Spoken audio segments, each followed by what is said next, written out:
My name is Lila. I met Gilbert at work and we got married after dating for a year. Now, I am a stay-at-home mom living with our 3-year-old daughter, Arya. I am in my late 30s, but thanks to my energetic Arya, I feel more physically fit than before. Honestly, that's what keeps me going these days. Ever since Arya started preschool, I've been on the receiving end of Natalie's harsh treatment. It's gotten so bad that I have to spend all my free time while Arya is at school at my in-laws' house. The issues began when Arya started preschool. Out of the blue, I got a message from Natalie telling me to come to my in-laws' house immediately. When I got there, she handed me a broom and said, "Let's start with the entrance." Stunned, I just stood there. Natalie glared at me and yelled, "What are you waiting for? Clean! Don't think you can take it easy just because Arya's in school. It's a wife's job to look after her husband's family home. I have been cutting you slack, but not anymore." After wrapping up the cleaning in the entrance, I was tasked with cleaning the hallway, toilets, and bathrooms. Then came meal preparations, tidying up, and even cleaning the storeroom and washing windows. I couldn't help but wonder why I had to do all of this. Natalie's overwhelming presence made it impossible to speak up. By the time I finished cleaning like a professional, it was time to pick up my kid from preschool. Exhausted and having skipped lunch, I left my in-laws' house. From then on, Natalie started summoning me regularly, piling on chores until the last possible minute before I had to leave to pick up my child. I started resenting that this was eating into quality time with Arya. I had, of course, talked to Gilbert about this the first time Natalie called me over. "Mom's right, I work hard for the family. You lazing around at home makes no sense," he said, laughing dismissively. Lately, I have felt that Gilbert is looking down on me. He doesn't involve himself in household matters or with Arya. "We can live because I'm earning money," he keeps telling me, ordering me around. Worst of all, he once smirked and said, "If you don't listen, I can cut down the living expenses, I have thought about divorce multiple times, but considering Arya, I couldn't take that step. I felt I had no right to separate Arya from her father, especially when I have no money to support us. My savings have dwindled because of wedding expenses, honeymoon, and the daily needs after becoming a housewife. I had no choice but to endure for Arya's sake.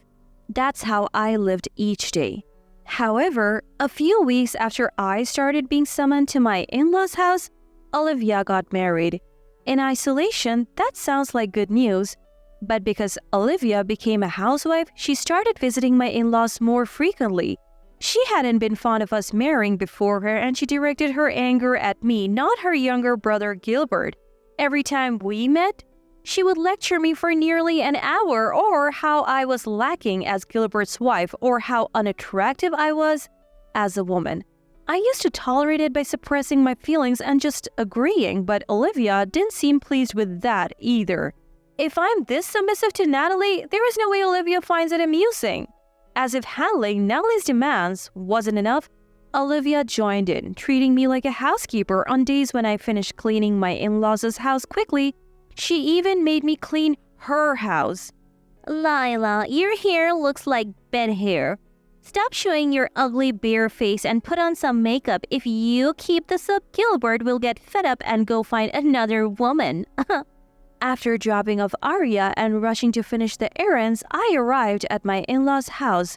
Olivia was waiting to ambush me at the entrance. "If only you were having an affair, life would be so much easier," she said. I couldn't help but think how true that might be. My hair is pulled back in a messy bun while Olivia's is beautifully curled from root to tip. Her makeup is flawless and her nails are perfectly manicured. Her husband works at a top-tier company and it's evident that they live comfortably. When was the last time I went to a beauty salon? I can't even remember. I have been putting off getting a haircut for a long time. Neither time nor money has been on my side. On the days when Gilbert is away, I sometimes get called to my in-laws' house. They never kill me over when he's around, so Gilbert must be in on it. Each time I leave Arya with my parents and head over to my in-laws' place. I have become increasingly distant from the people around me, but I still keep in touch with Caitlin, a colleague from work. Caitlin has been my friend since before I started dating Gilbert, and she's always been a good listener. But I can't bring myself to talk to her about my current situation. So when I received a surprising message from her, I was momentarily stunned. Long time no see, just left a party, and Gilbert seems to be a great dad. He does the cleaning and laundry and is very involved in childcare. Not many husbands like that around, so cherish him. Let's catch up sometime. A good dad? Cleaning and laundry? Childcare? I was baffled. Was she talking about someone else? Before I knew it, I was calling Caitlin. Curiosity got the better of me, and I wasn't even thinking about the late hour or her convenience. Hi, it's unusual for you to call this late. Is Arya asleep? Hearing Caitlin's voice after so long was nostalgic, but that wasn't the last thing on my mind. What did you mean by that message? I got straight to the point. Huh? Is something wrong? Gilbert was bragging about it at the party. According to Caitlin, Gilbert had been boasting at the office party. During the week, I had come home to handle the cleaning and laundry, and weekends were for quality time with our daughter Arya. Gilbert used to help around the house when we first got married, but that changed once Arya was born. I have asked for his help multiple times, but he never lends a hand. In fact, he might have stopped helping long before Arya was even born. It's frustrating that Gilbert does nothing around the house. Is he really just lying just to get some praise? I feel foolish for enduring this. I am looked down upon by Gilbert, bossed around by Natalie and Olivia, and still I tolerate it. Overwhelmed by my feelings, I found myself tearing up while still on the phone with my friend Caitlin. What happened? Is everything okay? Startled by my sobbing, Caitlin immediately asked what was wrong. After hesitating for a moment, I decided to confide in her about Gilbert's attitude and the harassment from Natalie and Olivia. That sounds really tough, she said. Hearing those words, my tears flowed even more freely. Caitlin stayed on the line with me until I had calmed down. I'm always here if you need to talk, but seriously, what is he trying to achieve by lying? Anyway, it's getting late and you should get some sleep. Gilbert will be home soon, right? When I stopped crying, Caitlin said, "Take care," and hung up the phone. I realized an hour had gone by talking to her. I had a message from Gilbert saying, "The party's still going on, so feel free to go to sleep." Something felt off. Just like Caitlin said, why would he lie? Was it because he wanted praise? I couldn't really tell. That night, I couldn't sleep with all the thoughts going through my head. I woke up early than usual the next morning, and Gilbert still hadn't come home. My suspicions started to turn into certainties. Hey, sorry to call so early, but could you do me a favor? I called Caitlin and asked her something. 3 months had passed since then. Life was still the same, being bossed around by Natalie and Olivia like a housekeeper, but it didn't bother me as much. Freedom was just around the corner. Knowing that made things easier. Today, just as I suspected, Gilbert told me he would be late coming home from an anniversary party. Don't wait up for me," he said, eyes glued to his phone and wearing his favorite shirt. To that, I mastered the biggest smile I could and saw him off with, "Have a great time. It's your fault we are unprepared for Christmas since you didn't show up on Christmas Eve. Get the preparations done now." When I greeted Natalie with a "Merry Christmas," she yelled back without any niceties, "Don't forget the roast turkey. It's not Christmas if I don't eat that." Olivia snatched the Christmas cake I brought and headed to the dining room, followed by Gilbert. They opened a bottle of champagne and cheered "Merry Christmas." Despite Arya not being with us because she was at her grandparents', Natalie and Olivia didn't say a word. I guess they didn't care. "Make sure to clean really well today. I'll even be extra thorough to make up for you not being here." As if it's not bad enough that my husband is already stressed from work on Christmas, now he has to eat that terrible cake. Make sure you prepare dinner before you go too.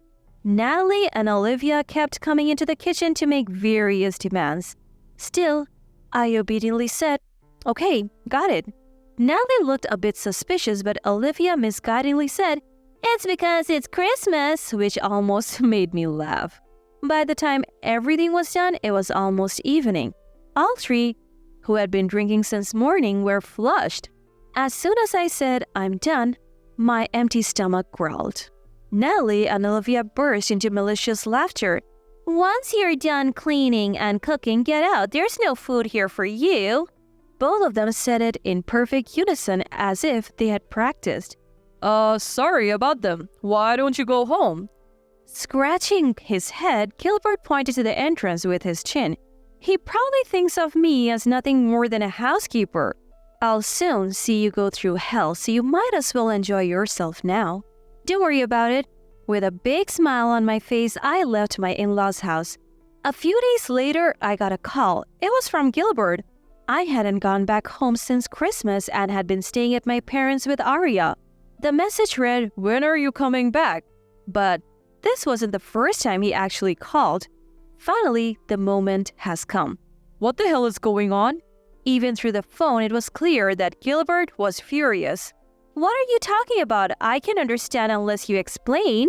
I feigned ignorance. "It's about the documents that arrived. It says it's from a lawyer, but you set this up, didn't you? Quit messing around." I responded coldly. "Any complaints about demanding compensation from a cheating husband?" Yes. What I had sent to Gilbert was a certified letter. I had gathered evidence with Caitlin's help and had a lawyer draft the documents. Ever since I received that call from Caitlin, I suspected Gilbert was having an affair. Throwing back, ever since I got pregnant with Arya, Gilbert had been coming home late, claiming it was due to overtime. "I have to make money for the family," he would say. But I began to suspect that it might be an excuse to cover up his affair. I asked Caitlin to investigate whether Gilbert was actually working late on the days he claimed he was. Despite the inconvenience, Caitlin happily agreed and had been keeping tabs on him. My suspicions were confirmed. Gilbert was having an affair with a colleague. Probably the lie about being a family man who takes the lead in household chores was to appeal to his affair partner. That colleague seemed to openly wish for a husband like Gilbert. The photos sent by Caitlin were evidence enough, but I had also planted a voice recorder in Gilbert's bag during our anniversary party. Conversations with his colleague were clearly recorded, leaving him no room for excuses. On the other end of the phone, Gilbert was desperately trying to fabricate a story, but once I played the recording, he fell silent. By the way, I also filed a claim against her. She begged me to forgive her because we're breaking up, but no mercy here. Poor thing, looks like you were the only one serious about this. I added more salt to the wound, but it's not over yet. Can you let Natalie and Olivia know that they can mock me only until today? What are you saying? Hearing Natalie and Olivia's name, Gilbert seemed flustered. The recording has more. You can figure out what it is, right? I've gathered all the evidence. I'm sending Natalie and Olivia down with you. The rest of the recording revealed that Natalie and Olivia had been encouraging Gilbert's affair. Natalie and Olivia weren't just bossing me around. They were also helping Gilbert with his affair. They always summoned me to my in-laws' home on days when Gilbert was out just to keep me from going anywhere else. I reported their harassment and their role in Gilbert's affair to my father-in-law and Olivia's husband. My father-in-law, who's been working far away, should be arriving at the in-laws' place soon. As for Olivia, she's probably getting served with divorce papers right about now. When Gilbert called begging for forgiveness, I simply told him, "Talk to my lawyer from now on," and hung up. After that, I successfully secured the agreed-upon amount for damages, property distribution, and child support for Arya. Caitlin told me that Gilbert, now in debt, got unceremoniously dumped by his colleague he was having the affair with. Natalie and Olivia are both headed for divorce too, and apparently they're all living together now. Natalie, who's always been a housewife, Olivia, who's been living it up since she got married, and Gilbert, now drowning in debt.